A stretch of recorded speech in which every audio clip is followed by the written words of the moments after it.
Olá, seja bem-vindo, seja bem-vinda ao Frente a Frente, que começa agora. A minha entrevista hoje é com a deputada Rose Davino, do Progressistas, empreendedora social. Ela foi eleita com a proposta de transformar a sociedade para melhor, com a maior participação da mulher na política. Ela também é idealizadora e fundadora da Fundação de Apoio ao Idoso, a FUNBrasil, em 2008. Trabalho diário desse projeto social, que é referência estadual desde então, no acompanhamento integral das pessoas portadoras de doenças oftalmológicas, foi determinante, digamos assim, para a participação dela também na política.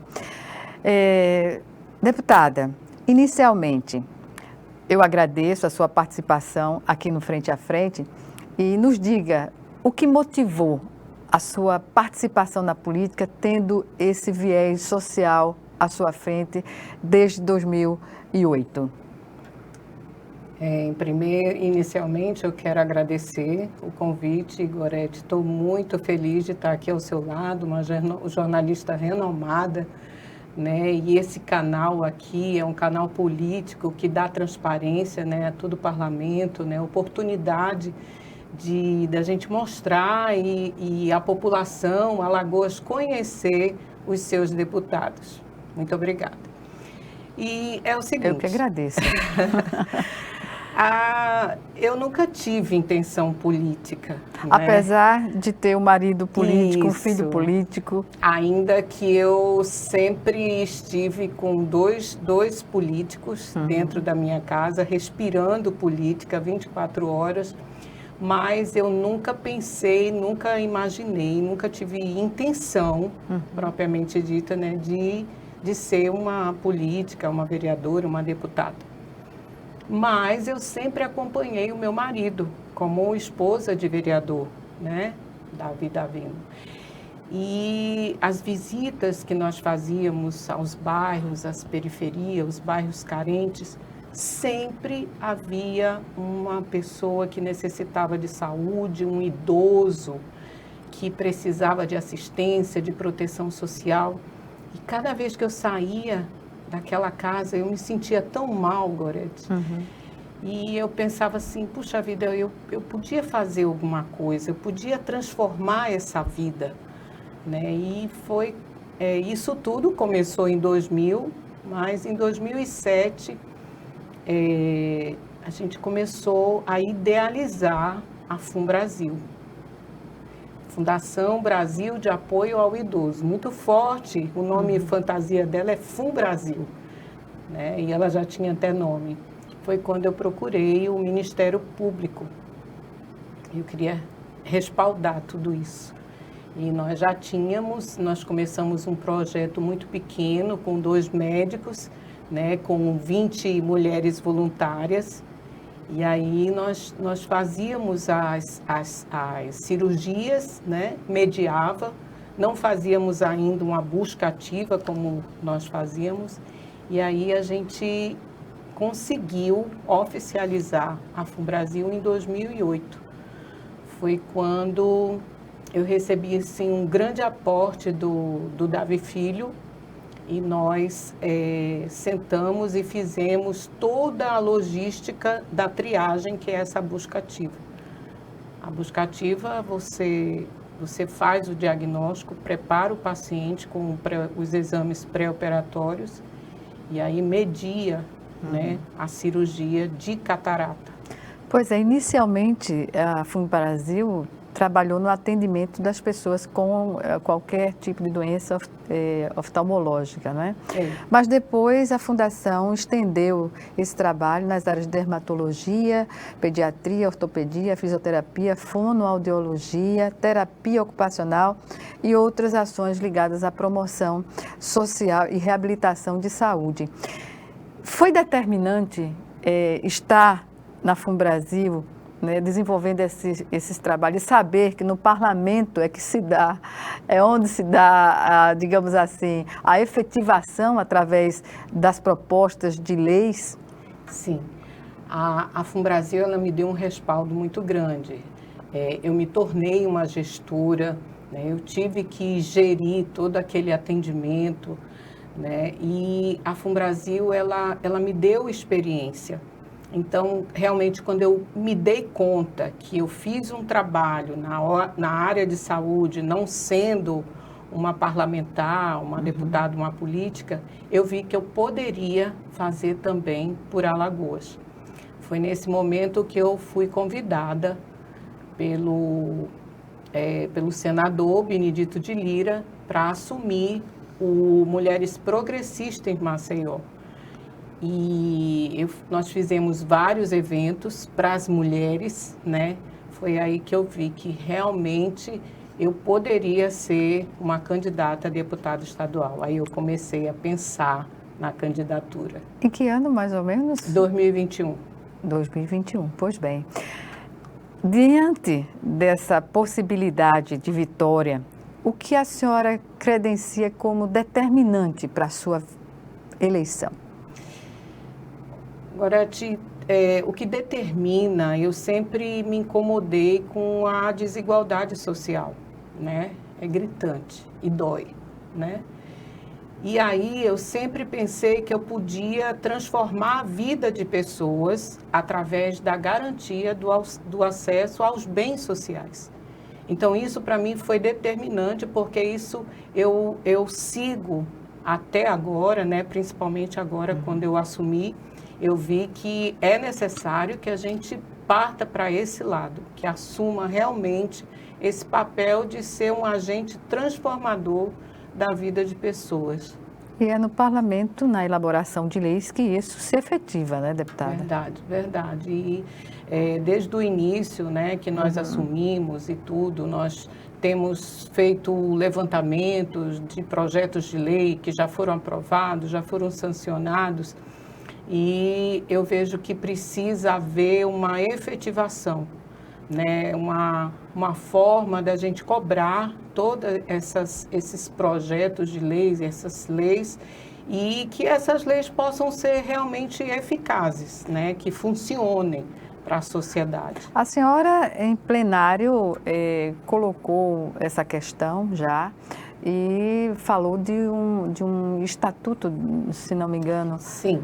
Porque diante de tanta lei, nós temos mais de 30 leis, né, relacionadas à mulher, né, a violência, o social dela.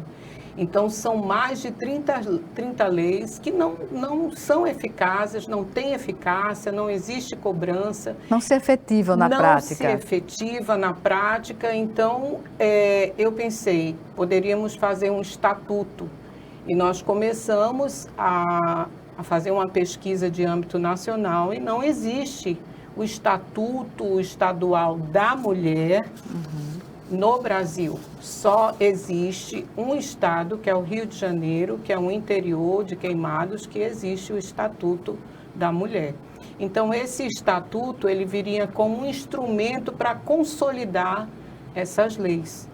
Porque aí ele serviria de um instrumento, né, para os deputados fazerem sua pesquisa, ver o que já existe, né, a proposta, porque abrange tudo, abrange a saúde, o social, a educação. Então, eu ontem fiz essa proposta na audiência pública, né, que foi uma propositura do deputado Ronaldo Medeiro, muito feliz, eu gostei bem oportuna, demais. Né? Nossa. E o fato de ter sido um homem, né? O primeiro digamos, a inscrever isso.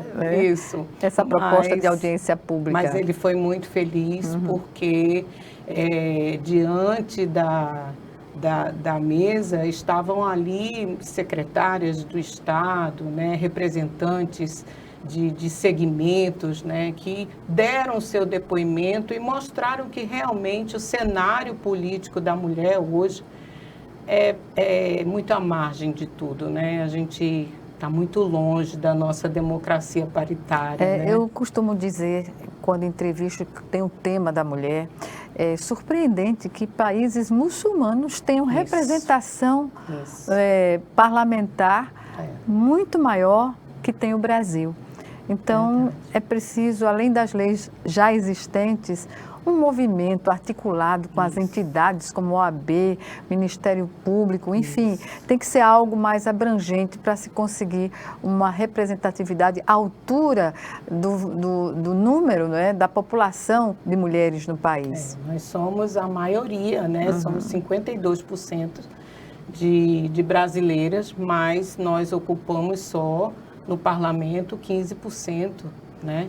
Então, essa semana foi publicada uma matéria no jornal e entre 192 países, nós estamos colocados na posição de 142. Então, isso significa que nós estamos muito longe. E se não tomarmos providência, hoje eu falei de novo, né, sobre a nossa união, não só da bancada feminina, mas com todos os deputados, né? Para que a gente pudesse formar um grupo de trabalho para construir esse estatuto. É muito importante. Eu acho que vai ser um marco, né, na história da mulher. O que comporia esse estatuto, basicamente? Todos os segmentos, saúde e educação, as leis que favorecem, tudo. Como o Estatuto do Idoso, o Estatuto da Criança, né, que é uma referência, é um documento, não seria uma lei, mas sim um instrumento. Né, um instrumento que vai auxiliar, inclusive, na proposição de novas leis. Isso, seria por aí? Isso, seria por aí, porque regulamenta, você já sabe o que tem, o que existe de políticas públicas, né? E aí seria mais fácil. Como a senhora é privilegiada, eu posso dizer assim, porque está dentro de um contexto de uma bancada feminina expressiva, que a tendência é crescer, né? Já temos hoje mais mulheres do que tínhamos na legislatura passada. E aí eu pergunto, é contagiante, dá assim, a dimensão do que é ter uma bancada feminina expressiva? Dá. Eu senti isso ontem. Eu tenho observado muito e... Mesmo que hoje nós somos minoria, somos 4 deputadas, né? Foram eleitas 6 deputadas, 2 saíram e nós sentimos muito, mas eu estou sentindo que está existindo uma união muito grande entre nós e isso exalta, né? A gente cria força, porque a união, juntas, nós fazemos tudo o que quisermos. A mulher, ela está onde ela quiser, ela pode estar onde ela quiser. Então, isso fortalece, me dá muita força para lutar. Olha, vamos agora chamar o nosso primeiro intervalo. Frente a Frente volta em 1 minuto. Até já.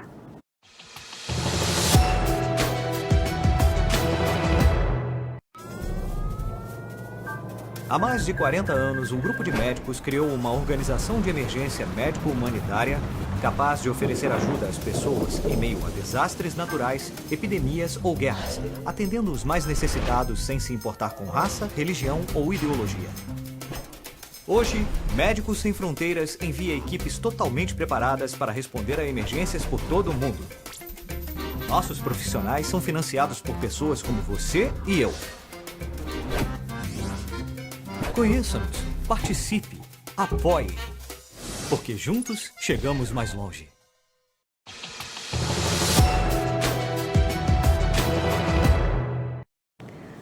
De volta com Frente a Frente, que hoje recebe a deputada estadual Rose Davino, ela que foi eleita com 34.343 votos pelo Partido Progressistas. O que dizer da atuação dos partidos no apoio às candidaturas femininas? Gorete, olha, nós temos 30%, né, de cotas. E o nosso partido, claro, nós respeitamos muito, né? Foram eleitas 2 deputadas. O progressista no Brasil todo foi quase também a maioria, né, dos partidos. E isso é muito bom, porque cresce cada vez mais, né, a posição da mulher dentro do partido, né, acaba com aquela história das candidatas laranja, né? Tangerinas. Tangerinas. E aí isso nos faz ver que realmente a gente tem a capacidade de ir para um pleito eleitoral que é tão difícil, né? Não é fácil. Pois é, cada vez que eu ouço uma parlamentar falar, seja ela vereadora, deputada, senadora, é muito difícil a composição de mulheres no governo, né? Digo nas candidaturas, não nas candidaturas ao governo, digamos assim. Essa perspectiva, ela bate, por exemplo, com o fato de que o percentual, 30% de candidaturas femininas, mas na prática o investimento não é nem nessa proporção nas candidaturas femininas? Gorete, olha, nós investimos muito, né, em todos os pleitos eleitorais que eu tenho acompanhado e que tenho acompanhado realmente a atuação feminina é muito alta, entendeu? Então, assim, fica difícil às vezes para nós, e eu acho que é isso, essa parte do contexto, da situação financeira de cada candidata, de ir enfrentar um pleito eleitoral, né? Porque a campanha não é muito cara, né? A parte de divulgação, visitas, material de propaganda, tudo isso é muito caro. Voltando à audiência pública que discutiu o Dia Internacional da Mulher. Sim. E as ações contra a violência, né, que só tem aumentado. Não se coloca se aumentou o número da violência ou a denúncia tem sido maior, que aí justificaria esse aumento. Sim. De fato, o que se sabe é que as mulheres são vítimas de uma violência crescente no país. A seu ver, o que poderia ser discutido numa frente ampla, feminina, parlamentar, no sentido de criar as condições de levar essas propostas ao poder público para efetivá-las na prática? Gorete, eu vejo que é necessário que sejam criados instrumentos de mensuração, né? Isso aí, todo dia a gente vê que a violência aqui é no Estado. Feminicídios, em primeiro lugar, nós estamos no Estado, nós somos o primeiro, educação, a mesma coisa no ranking do analfabetismo. Então, eu acho que se a gente conseguisse criar um indicador para que a gente pudesse mensurar e saber realmente a situação atual, como nós estamos, o que nós estamos investindo contra a violência, quais são as leis, Maria da Penha. Então, assim, tudo isso é muito solto.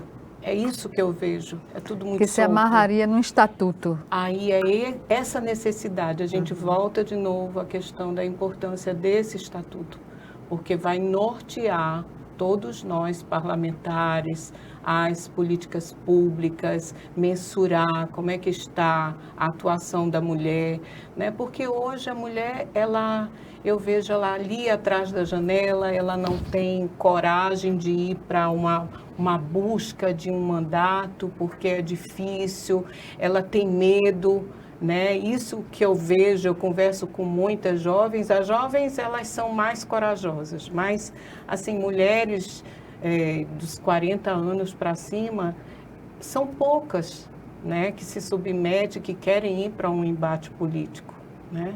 Então, eu acho que esse instrumento seria o essencial. Criação de uma frente parlamentar feminina. Qual a importância no contexto da atuação parlamentar? Só fortalece, Gorete. Só fortalece o movimento, a posição da mulher na política, a atuação. E essas são várias cabeças pensantes, né? A Cibele, a deputada Cibele pensa de um jeito jovem, a Gabi, que está chegando agora, a mais nova deputada, já vem com outra maneira de enxergar, a deputada Fátima Canuto. Então, o que eu estou vendo que nós precisamos unir, né? Mas a diferença soma, né? Soma, porque até as duas nós estávamos numa reunião com a OAB, a frente tinha sido criada naquele momento, e aí a Gabi disse, mas nós temos duas jovens, e aí a Fátima Canuto disse, não, nós temos duas na experiência. Então, assim, vamos juntar forças, né? A juventude, o pensamento jovem com a nossa experiência. Beber na fonte de exemplos nacionais ou regionais, a frente está aberta a esses intercâmbios? Está sim. Porque eu vou te dar um exemplo. Quando eu aceitei o convite no Mulheres Progressistas de Maceió, os nossos eventos teve uma repercussão nacional. Então, isso vai facilitar muito, né, para nós, essa união, essa coisa da gente ir realmente. Nós estamos na fonte, né, da produção de leis, né, da autoridade, das políticas públicas, de você poder cobrar, de você poder fazer uma frente.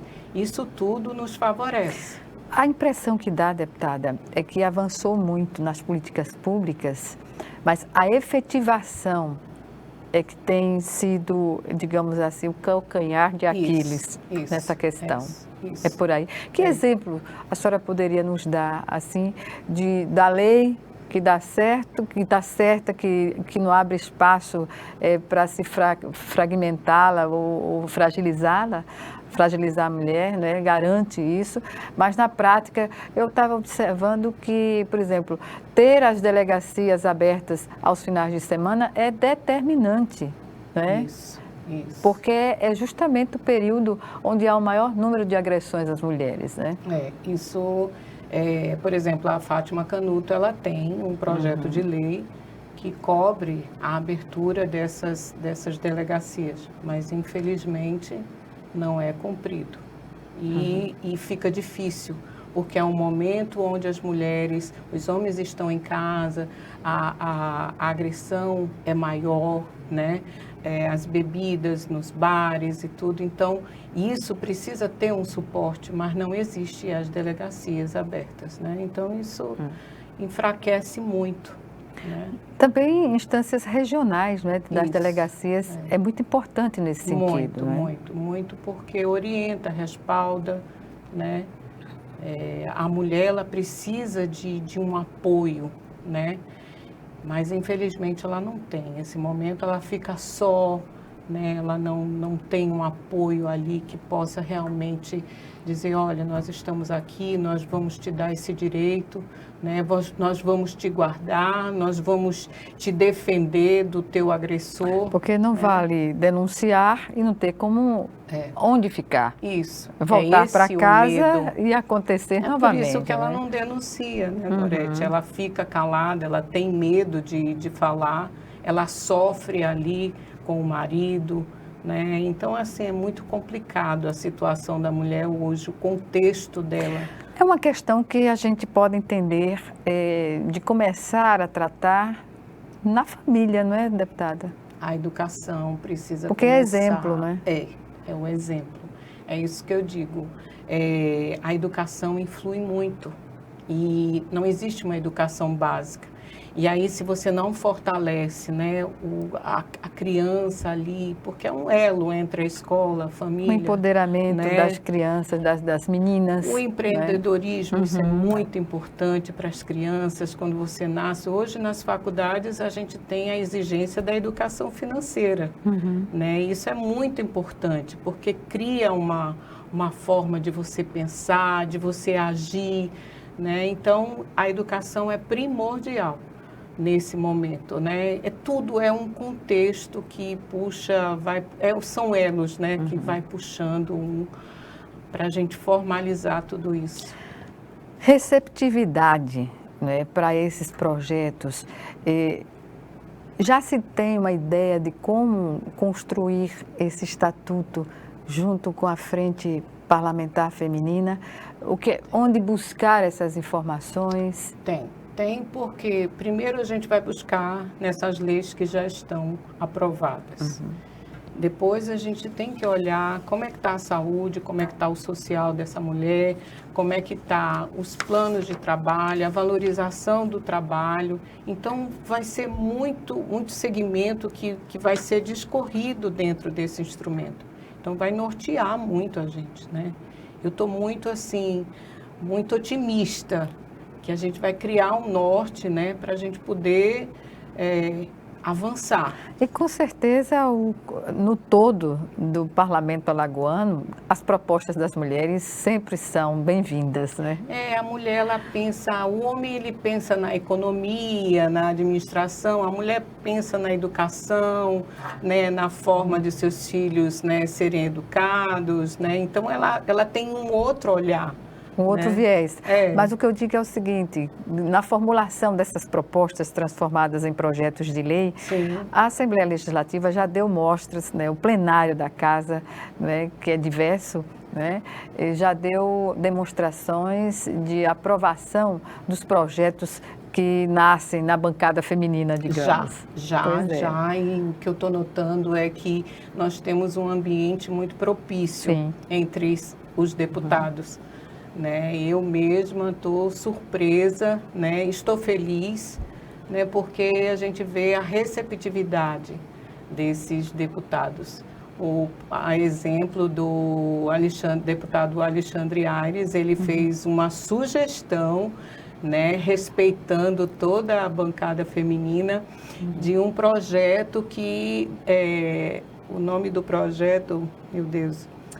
Mulher Arretada, né? Então bem é um selo dentro da nossa realidade. É um selo que certifica, né, as ações das empresas a favor da mulher. Então ele veio com todo cuidado, entregou um ofício para as 4, né? Disse que era uma sugestão, quer dizer, com muito respeito à bancada feminina, e que nós conduzíssemos esse projeto, né? E essa iniciativa também do Ronaldo foi muito boa, né? Quando a gente viu ali todas as mulheres falando, né? Eu achei maravilhoso. Foi uma audiência pública das mais participativas. Foi. Não tinha lugar para tantas mulheres, né? E representações masculinas também, de apoio, porque é uma luta que ações como essa do deputado Ronaldo Medeiros replicam, isso, né? Isso. Mostra a sensibilidade com as questões que são inerentes às mulheres, né? E nesse sentido, ampliar essa frente de apoio é objetivo também? É objetivo. Infelizmente, agora no mandato, né, são parcerias que nós vamos fazer, mas nós vamos manter as 4 muito unidas, né, porque a gente precisava que fosse também as deputadas. Mas a gente vai ampliar para os outros setores, secretarias de Estado, do município, né, sempre tentar unir, porque quanto mais, melhor, né? Exatamente, não haver barreiras. Isso, né? Isso. Vamos chamar agora o nosso segundo e último intervalo. E já estaremos de volta. Espero você.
De volta para o último bloco do Frente a Frente, que hoje recebe a deputada Rose Davino, do Progressistas. Ela que foi eleita com 34.343 votos, com a proposta de transformar a sociedade para melhor, com a maior participação da mulher também na política. Deputada, falemos um pouco novamente sobre a FUNBrasil, que é a Fundação de Apoio ao Idoso. Foi determinante, eu fiz essa pergunta no início da nossa entrevista, se o trabalho na FUNBrasil foi determinante para a sua vitória. Claro que foi, mas o trabalho é contínuo, ele não para enquanto a senhora está parlamentar, não é? A senhora vai se dividir entre essas duas atividades. Pode-se dizer o que da FUNBrasil hoje, desde 2008, a estrutura que ela tem para fazer esse atendimento que escapa à condição do Sistema Único de Saúde, por exemplo? A FUNBrasil hoje ela é uma referência no estado de Alagoas. E ela se tornou muito grande. Ela tem, para você ter uma ideia, Gorete, nós temos 3 unidades, né, hoje. Em quais locais? No Farol, 2 no Farol e uma no Jacintinho. E ela hoje, ela tem 3 serviços, né, que eu acompanho, né?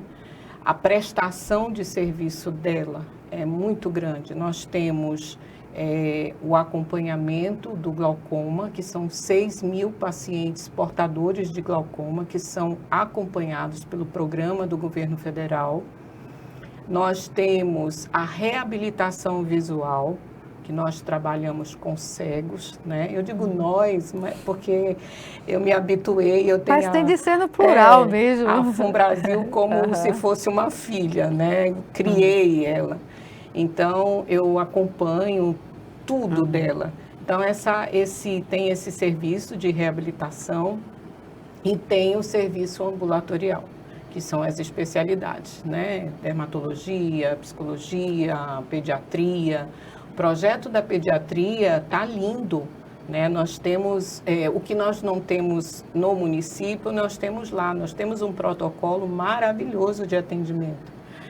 E nós já atendemos, porque o projeto começou o ano passado, e nós já atendemos para mais de 500 crianças, e já encontramos crianças que nunca tinham sido atendidas por um pediatra, né? E sempre é muito difícil. E o segredo da FUNBrasil é dar continuidade ao tratamento. As nossas palestras, tudo a gente sempre falava, sempre a gente mostra ao usuário, ao paciente, que ele precisa dar resolutividade à saúde dele. Ele não tem o hábito de, por exemplo, o certo seria ele ir para uma unidade básica de saúde, ter o seu atendimento e a unidade encaminhar para especialidade, seria a referência e contra-referência. A gente tratar e voltar para o município. Isso, infelizmente, não acontece. Então, eles vão direto. Mas, quando eles chegam lá, eles não têm aquele sentido de dar continuidade ao tratamento, de voltar na data certa, de usar a medicação certa, os colírios certos. Porque, Gorete, nós temos hoje mais de 200.000 pacientes, usuários, que são inscritos na FUNBrasil. Nós fizemos, ao longo desses 15 anos, mais de 50.000 cirurgias de catarata, de carne crescida, que se essas pessoas não tivessem feito, hoje estariam cegas. Então, é um projeto muito bonito, muito sacrifício, nada foi fácil, né? Eu chegava às 6 horas da manhã na fundação e só saía às 9 horas, 10 horas, não tinha hora para sair. Né? E graças a Deus o projeto está aí, deu certo. E atende pessoas de baixa renda, né? Isso. E atende pessoas de baixa renda, atende pessoas de outros estados, pessoas que perderam, que eram empresários e de repente perderam tudo e chegam lá e são atendidos também. Deputada, a possibilidade de convênios da FUNBrasil com o governo federal, nos programas ou projetos, Mas com o governo do município e do estado também? Tem. Sempre porque o município é o órgão executor, né? Ele tem autonomia plena para contratualizar serviços. É um serviço compartilhado, isso aí é lei, né? Então, a FunBrasil, ela é contratualizada pelo município. Os procedimentos de cirurgia, não, porque nós não temos o hospital. Breve, né? Já estamos lá. Possibilidade? Nós temos o terreno já comprado, né? Foi através de uma emenda do então deputado Davi Filho, né? Temos emendas federais também. Isso facilita porque a FunBrasil, ela tem um certificado do SEBAS, que é o certificado de beneficência. Então, isso aí facilita a questão dela receber recursos federais e também pode contratualizar pelo Estado. Então, são as três esferas de governo. A estrutura da FunBrasil cabe nessa proposta de atendimento mais ampliado, além do governo federal? Cabe, ela tem uma capacidade instalada de 10 mil pacientes mês. Então, é muito paciente, né? Nem o Estado consegue. Para você ter uma ideia, o Estado ele precisava atingir 11 mil pacientes. Só 5 mil era a FunBrasil que atendia. Então, assim, a capacidade dela é muito grande. Pois é, a capacidade dela é muito grande e o trabalho dela é muito importante. Isso pesou na hora que a senhora, no seu primeiro pronunciamento, destacou que não estava, né, na casa por ser esposa de parlamentar ou mãe de parlamentar. Olha, Gorete, eu sempre fui muito independente, né? A nossa família é muito unida e quando a gente vai decidir alguma coisa, a gente decide em família, mas isso cada um respeitando o seu espaço, né? Quando eu decidi ir para um embate de ser uma candidata, eu sabia que eu podia ir mostrar o meu trabalho à população e haver o reconhecimento. Tanto é que quando eu comecei a ir para as ruas, a receptividade, as pessoas quando me viam choravam, me abraçavam. Até hoje, no Dia das Mulheres, eu fui levar flores para as pacientes. Elas quando me viram estavam com saudade de me ver, porque eu fico ali no atendimento, eu abraço e mostro a necessidade delas se tratarem, de dar continuidade. Então, cria um vínculo muito grande, né? E são carentes, né? A população é muito carente de carinho, de atenção, né? E isso não existe quase nos atendimentos do município, do estado, né? Às vezes as pessoas nem olham, né? Os funcionários nem olham para o usuário. E isso machuca, né? Ser humano, a gente tem que tratar bem. Então, eu tive que dar o meu recado, dizer que eu não tinha pego carona nem no mandato do meu marido, nem do meu filho, que eu não estava ali para substituir Davi Filho. Então, todo mundo assim olhou e disse, bem, ela veio para fazer. E realmente eu vim para fazer a diferença, para trabalhar. Pois bem, espera-se que a bancada feminina, a cada legislatura, aumente, né? Verdade. Porque a representatividade no parlamento é decisiva. Verdade. Para as finalidades das lutas que são travadas aí para a conquista das mulheres. Verdade. Nesse sentido, como a senhora vê assim, a perspectiva de as comissões de trabalhar nesse sentido? Olha, as comissões elas são muito importantes porque os projetos são analisados por mérito, né? Comissão de Saúde, Comissão de Justiça. Não foi definida ainda, né? Nós estamos esperando o nosso presidente, o deputado Marcelo Vitor, pelas constituições das comissões. Mas as comissões é decisivo, porque vai analisar o impacto daquele projeto, se aquele projeto precisa de um recurso, né? Tem que ser incluído na lei orçamentária, né, PP? Então, tudo isso é analisado, né? O fato das mulheres estarem ocupando 14 cargos no governo do Estado. Isso é um bom sinal, não é? Muito, é um bom sinal, porque é uma primeiro diferença. escalão. É uma diferença, é louvável, né? O governador tomar uma medida dessa de colocar as mulheres, é uma forma das mulheres mostrar sua força, sua competência, né? Eu cito uma que eu conheço de perto, a secretária de Ação Social, que é a Kátia Borne. Ela é uma referência, né, de mulher, para nós, de administração da saúde, né? Ela foi uma secretária maravilhosa, secretária de saúde.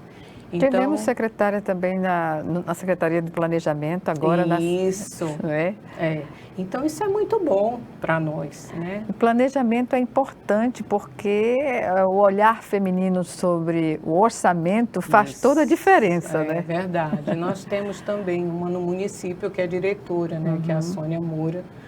E ela também tem uma experiência muito grande. Isso aí, assim, é indiscutível.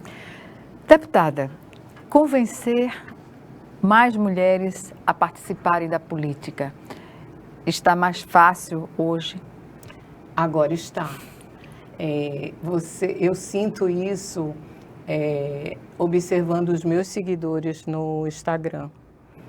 Então, eu ouço, você é uma dama de ferro, a minha dama de ferro, eu amo você. Então, eu sei que estou sendo aceita.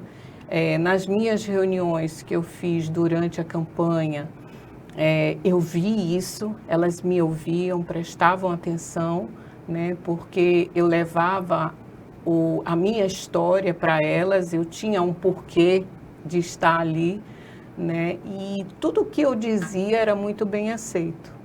Então, foi um momento assim decisivo para mim. Tirando as fake news, não é? O que dizer das redes sociais? É um instrumento fantástico, não é? De propagação de uma proposta política. É verdade. Do mesmo jeito que as redes sociais, ela constrói, ela também destrói. As mídias têm essa finalidade, mas isso hoje em dia é o que há, né? Se você não usa as redes sociais, se você não acompanha, você fica para trás, né? E esse momento da nossa campanha, eu tive a minha filha à frente, né? No momento que eu tive o infarto, eu fui para o hospital por 2 vezes, né? Fiquei internada, né? O mês de setembro quase todo. E ela tomou a frente das minhas redes sociais, ela me substituía nos interiores, né? Foi um tempo difícil, mas eu tenho certeza que Deus, Ele me queria de volta, né? Eu sei que eu tenho uma missão muito grande. E é uma mulher forte, acima de tudo, não é? Porque em meio a uma campanha, a ser acometida, não é, de um infarto não é fácil. Foi complicado para mim. Foram 2 vezes. Eu fui a primeira vez, eu estava em Messias e senti a dor, né? Uma dor terrível. Fui para o hospital, fui muito bem recebida no Hospital do Coração. A equipe foi de uma prontidão maravilhosa. E eu coloquei 4 stents. E depois eu voltei já de novo com pneumonia, com infecção. Mas assim, quando eu estava lá, eu fechava meus olhos e pedia muito a Deus para que eu pudesse voltar e cumprir a minha missão, né? Porque eu tenho certeza que a política hoje, na minha vida, é uma missão. É isso. Deputada, eu lamento informar que o nosso tempo chegou ao fim. Uma pena. Pois é, lamento também. Algumas considerações que a senhora queira fazer? Gorete, olha, eu agradeço muito de você ter me deixado muito à vontade. Isso depende muito do profissional. E eu quero dizer para o público que me assiste, que me acompanha, que todo o meu projeto de lei vai trazer paz e prosperidade. A finalidade é essa. Quero também dizer que a nossa união, nós temos que tentar unir todos os poderes, as esferas de governo, município, estado, federal, porque assim a gente vai fazer a diferença. E quero também dizer a todos os meus eleitores, né, os 343 mil, que além da diferença que nós estamos aqui com essa proposta para fazer a diferença, eu vou lutar muito pela mulher, eu vou lutar por dias melhores e eu agradeço muito. Eu vou fazer valer cada voto de vocês. Eu deixo aqui um beijo no coração de todos vocês e que Deus abençoe aos nossos alagoanos. A todos nós. A todos nós. Obrigada mais uma vez. Obrigada. E até uma próxima oportunidade. Obrigada, Moreira. Obrigada, deputada. Obrigada a você também que nos assistiu e até o nosso próximo encontro, aqui, frente a frente, também com você.